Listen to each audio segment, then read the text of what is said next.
Good.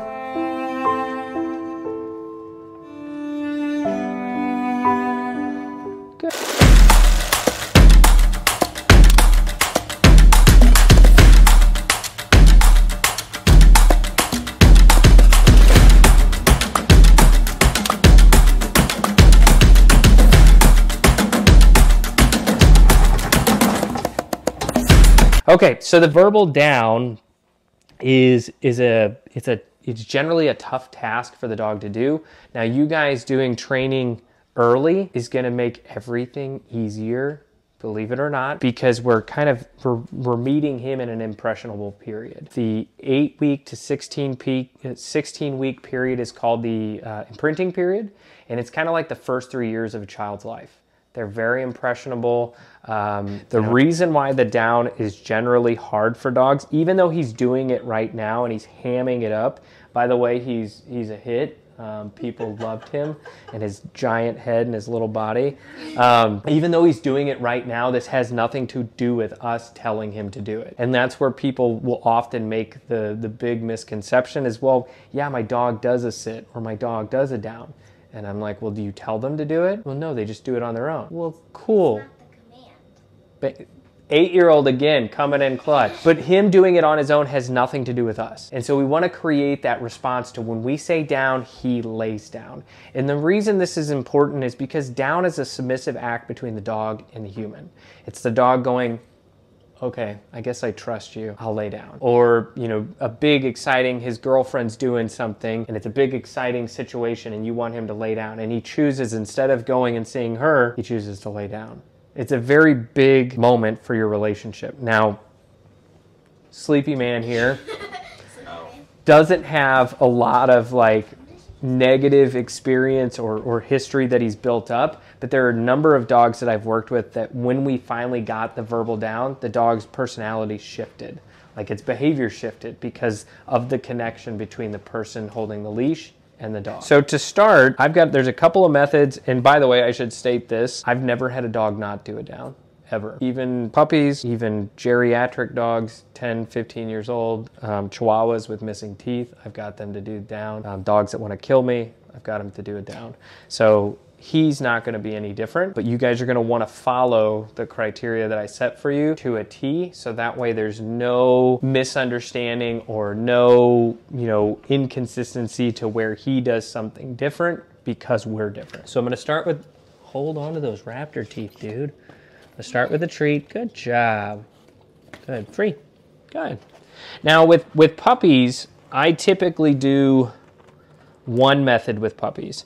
And what I'll do is I'm just going to put my foot on the lead so he can't escape. And then I'm going to take the treat and I'm going to put my hand right here in a C. If you can see, I'm putting it in a C.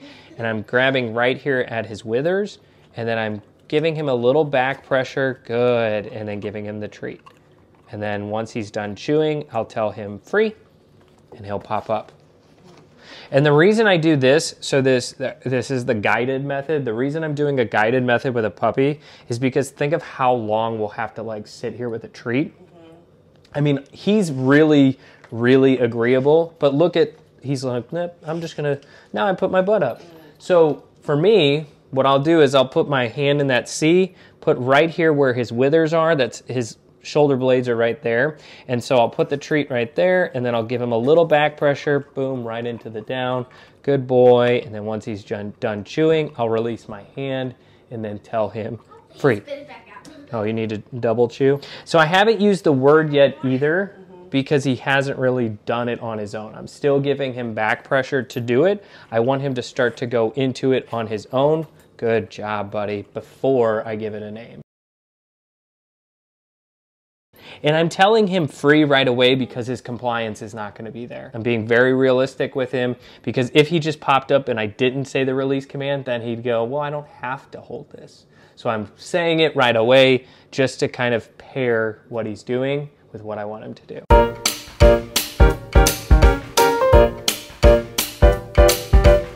Now in the verbal down, free is the long game. The down is the verbal down. So no pointing, no gesturing, nothing, just saying the word and the dog does it. Why I find it so hard for people is because they lose interest or they're like getting frustrated and they want to change things because it's not moving fast enough. Well, this is a hard task for dogs to do. If your dog just does it in 15 minutes, great. That's not normal. That's not the average. And I would argue that, you know, for most dogs that I've worked on my own specifically, it's taken me at least an hour or two to get them to finally go into the verbal down.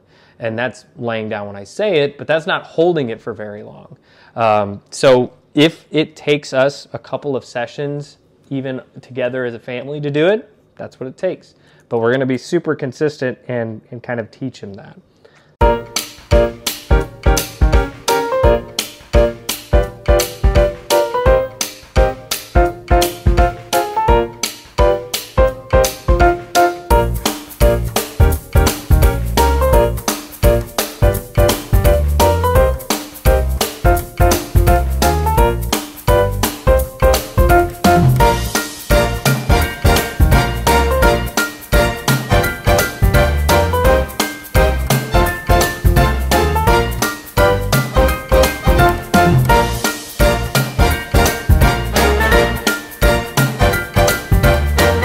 Now we can start to use that word. I'm going to give you a little logic game for a second. So there's a bunch of TV trainers that advertise online, and I got this ad the other day for this TV trainer who I'd never heard of. He put out an ad, but he made a fatal flaw in that I saw it, and I'm known to speak my mind when I think things, and I don't typically censor myself. But in this video, he was telling, he would come to his chair and he would tell the dog off, and the dog would get off the chair. Here's my logic game for you guys. And this is where a lot of trainers we talked about contentiousness in the word stay. If you say the word stay, some trainers will go bananas. Some trainers will be okay with it, or some trainers use it. It's just, it's really weird how tribal humans are. Maybe it's because we have such a comfortable life. Maybe it's because we have such a comfortable life. But he said off, and the dog got off the chair. I put a comment in there with my business page under this guy that's got like over 500,000 followers because he's on the Animal Planet. I said, what's the point here? Are you trying to keep your dog off of the couch, or are you trying to get your dog to get off when you say the word off? Those are two different things, because if you want your dog to get off the counter when you say off, that implies that they're getting back on the counter. Yeah. So what do you actually want? And I just left it at that. Does it make any sense to me? You know, like when we're talking about using words, because why I brought this up is because people will use the word down when dogs are jumping. Well, down means to lay down. Yeah. And if you want them to stay off of people as they come in, then every time somebody comes in, if you put them on a leash and you tell them no and you tug them away from the person, every time they jump on somebody, they get a correction, then they're going to choose not to do it. Versus if we use a word to stop the behavior, well, that means that they're continuing to do the behavior. So so is no like universally stop the behavior and don't ever do it again? The way that I teach no, the way that I teach like the negative marker word, if you will, if you want to go into the dog trainer speak, is no is that word where the dog goes, oh crap, what did I do? Yeah. Okay. They start to hesitate in whatever moment they're doing, whether it's getting into the trash can, whether it's running down the hallway, whether it's, you know, you have a sock in your mouth, or whether, you know, you're going too far outside the boundary. The dog goes, you've paired that word with so many corrections, so many boundaries that the dog starts to think when that happens. Okay. Okay? Because people already say it. Right. You already say it. A lot of my older dogs that I work with, like the dog right before you guys, he gets excited for the word no because his parents say it so much, but they don't back it up. So if you don't back it up, some dogs might think their name is no. You say it so much, nothing happens as a result of it, so they get excited by it. So I want to say it right as his elbows are free, are about to touch.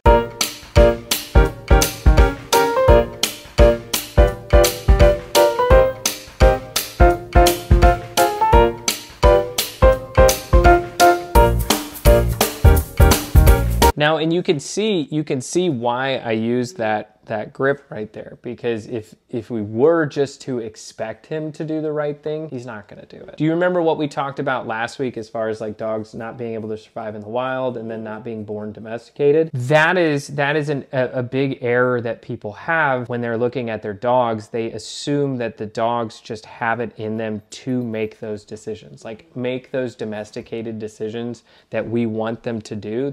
We feel like they should just do that. They really can't understand what we want them to do. So we have to teach them what we want them to do versus just expect them to do it. And that's why I take that approach to, I'm going to use that C grip, because it kind of helps you down to do exactly what I want you to do. Free. And you could get into the weeds on it. You found me on Instagram, right?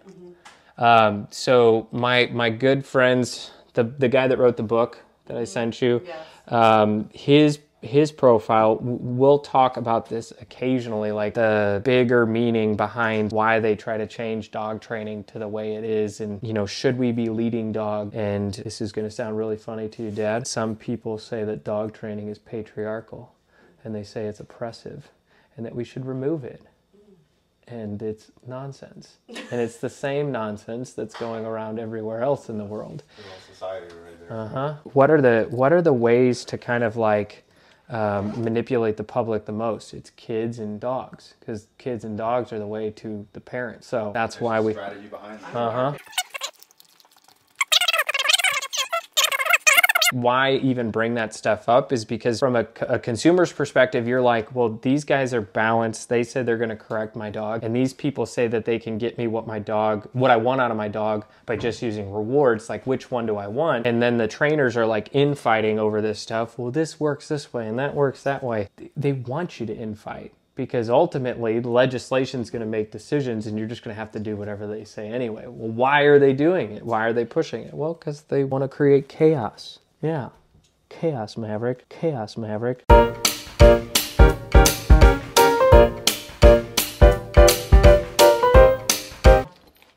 ahead. Now, we talked about this with place command last week as well. Does he know what we want him to do here? Free? No, absolutely not. But this is where repetitions are going to really kick in. Because if we run the place command down, and we expect him to do the place command for 20 minutes and our whole life just happen around him, he's not going to be able to do that just yet. Free.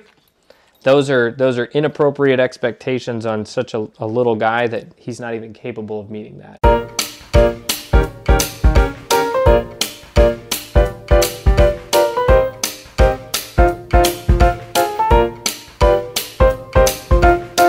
So this is another spot of training a puppy that you should kind of just pencil to the back of your mind, is don't shoot for that final objective as fast as possible. Like, really just enjoy the process. Like, and I'm gonna say this, and it's like super nail on the head for my life right now. Like, last night, my wife gave our son, did you guys know that there's a daytime and a nighttime holistic teething medicine? Yeah.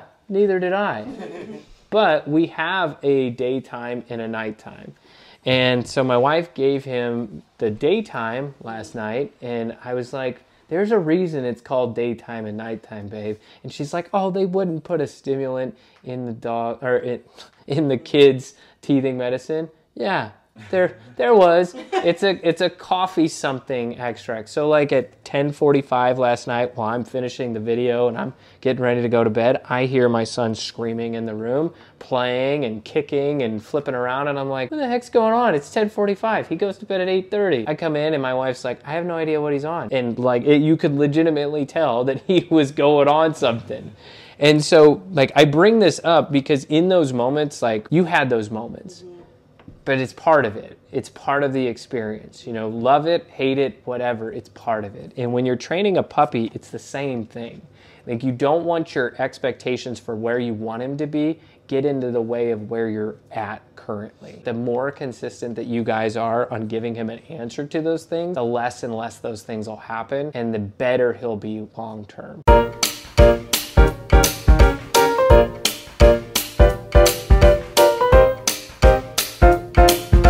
week 1, we talked about the 2 reasons why dogs don't do what we ask, because they don't know or they don't care. And the only way to kind of check either box is to rep them out. He's never gonna tell you, hey, I got it figured out. He's never gonna look and go, I've got it. He's not gonna do that. So we just have to rep him out. That's the only answer.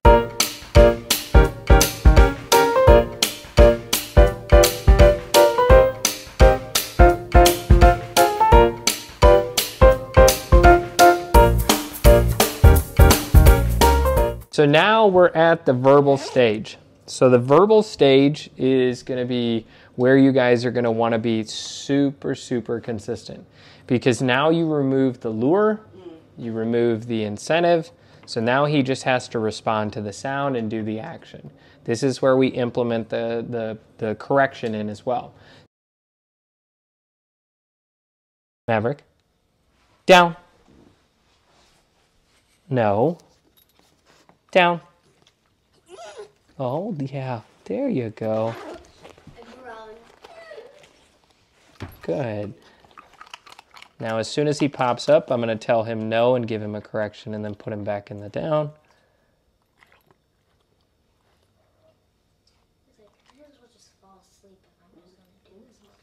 Nope. Down. Good.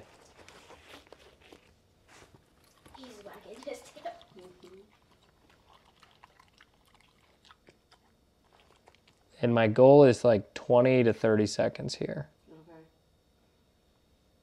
And my hand's not holding him down, it's just there.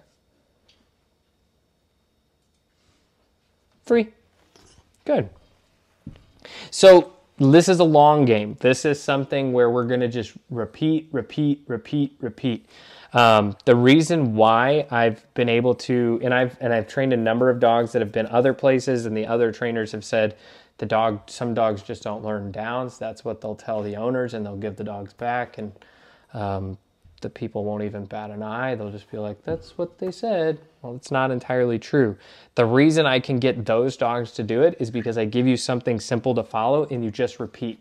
What we're trying to do when we say this and we do this cadence with him is it's not a hurting or a punishment aspect.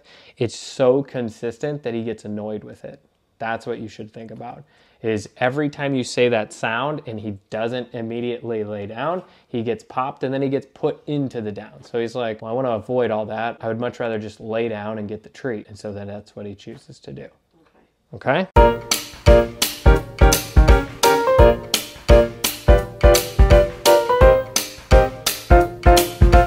So it's just a little bit more forceful as I push his butt back into his hips. So I'm going down and back with him. I'm not going straight down. I'm going back towards his butt as I guide him back. The whole point of why I don't go down and why I go back is because if you push down, he's going to push his arms up or his paws up, and he's going to give you oppositional reflex. So he's going to fight to keep himself from going down. Versus if I go back towards his butt, it's almost like a natural mechanism for him to go back in and lay down. And I am tugging out on the lead because that's what we're going to be using to correct him as he gets better at this. Do you notice how he's kind of looking around as I say the command? That's absolutely normal. And I'm glad I'm recording this because I really, really want to get this out. When we do good things at work, our bosses will talk to us about it. We get nervous about it. Whether you're the most arrogant person on earth, you get nervous about it because that generally means that there's higher expectations for you moving forward. So that's a good thing, and we get nervous about it.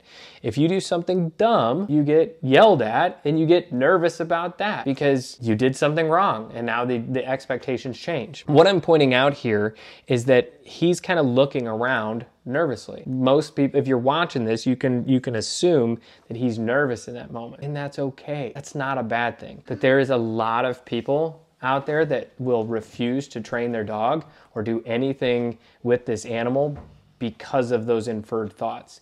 And it does sound so silly just to even say that, but he's nervous because he doesn't know what's expected out of him right now. This is brand new. We're asking him to lay down, but I'm telling you that it is totally okay for your dog to be nervous in a situation of training because it's new. And if we avoid nervousness, which is a lot of the counter version of my training, they want to avoid aversive things to dogs, so things that the dog doesn't like. They want to avoid things that create nervousness in the dog because they feel like it'll damage the relationship, or that's however they justify it. But what that does is it doesn't make the world any softer. You know, the more you curb and nerf things, it doesn't change anything for our dogs or our kids. And so for me, I'm a big proponent of looking at the situation in reality terms and going, well, why is Maverick nervous? Well, because we're asking him to lay down for the first time and we're correcting him if he doesn't do it. Is he being hurt or harmed? No, he's okay. We can keep going. Right, bud?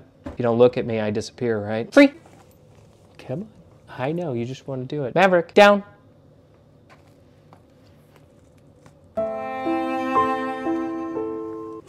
Does that count? Yeah, it does. Good boy. Good job, buddy. Let's go back to what I said originally when I came in today about being stoic. The reason why I'm not giving him any affection right now is because I don't want that to continue. Yeah. I don't want him to go, oh, this is a trigger that works on my family. Okay. If I do I get softer treatment. I get affection. Oh, girl, do you hear that? I get what I'm looking for. But telling your dog it's okay is the dumbest thing that you can do for your dog. Because if you're saying it is okay, then it is okay. You don't need to say it. And it doesn't change your dog at all. If he were to, you know, kind of like how he laid down so dramatically and I came in and gave him all the affection, then every time he lays down, it's gonna be drama. It's no different than when a dog screams or cries in the kennel. Yeah. If they scream or cry in the kennel, it's not because you guys have spikes and you have it hooked up to a car battery. It's because he wants out. And if you let him out every time he screams and cries, well, then every time he goes in, he's gonna scream and cry because he wants to come out. And so we have to be able to read the situation and go, what's going on? Is he eliciting something out of me, or is he actually hurt or harmed? I would say he's trying to elicit something because he's like, fine, I'll do this. And he's looking for a little extra. Is it the end of the world? Is it like maniacal, evil, potentially poor behavior things that we're gonna have to deal with in the future? No. But if we continue to like give him affection in those moments, then yes, absolutely. You'll have a nervous little black lab with a huge head that's barely capable of walking and not seeing his shadow and freaking out. Free! Free, bud! Yes. Oh my goodness. Good job. Way to go. Are you do it again? Maverick, down. Great. No. Oh. Down. And that is why you don't fall for the bait. Yeah. I deal with a lot of older dogs that have fear, that have nervousness, that have all of those things, and I would beg to question whether this happened when they had them as a puppy and whether they smothered them with affection when they did all of those fearful things. And I'll get this from rescue owners all the time, and I'm gonna definitely put them on blast for a second. Not every dog that's in the rescue has been abused. Not every dog that's in the rescue has even been born on the street. I mean, dogs escape homes all the time. My dogs aren't, my working dog's not tagged. She's not microchipped. So if I wasn't a trainer and I just had this dog and she escaped, I mean, if she's gone long enough, she goes right into a rescue. Yeah. And somebody goes, oh my gosh, what's happened to this dog? This dog must have been abused. No, it's probably scared because it's not in its home anymore. But we do is we crank the Sarah McLachlan, we start, you know, telling the sob story, and then we feel sorry for the dog. Meanwhile, you've got this sorry, sad dog that's no longer in a rescue, and even though he's not from there, but you have them in a home, you have food, you have treats, you have water, you have toys, you have all of these great things. So why is the dog still fearful? Well, because you're peddling your love and affection like endless currency to this dog, and this dog's going, great, give me more of this. I'll play the drama Eeyore dog every day of my life for the rest of my life. And the problem with that is that fearful dogs will do destructive, damaging things. Fearful kids, they'll just live in your house until they're 40. Fearful dogs, they'll use their teeth, they'll use their claws. When they feel cornered or pressed, they want people to go away from them because they don't understand it. And if they're pressed, they will only escalate things further to get people to go away. So I have absolutely no sympathy for fearful dogs. I have no line that I draw for them. We need to get them over it, period. I don't care what your badge says and what your sob story is. Let's get over it. Now we need to teach Maverick to lay down as we're standing because I'm right down at his level and this is totally contextual for him. Maverick, please. Good job. Notice how he like wags and wiggles as soon as you don't say that magic word that turns him into the depressed dog. Maverick, down.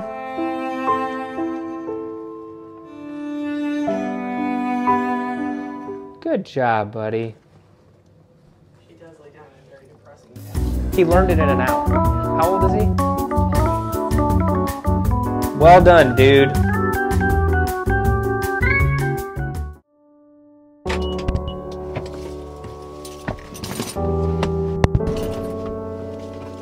Hey guys, Brandon, Sky Soldier Dog Training.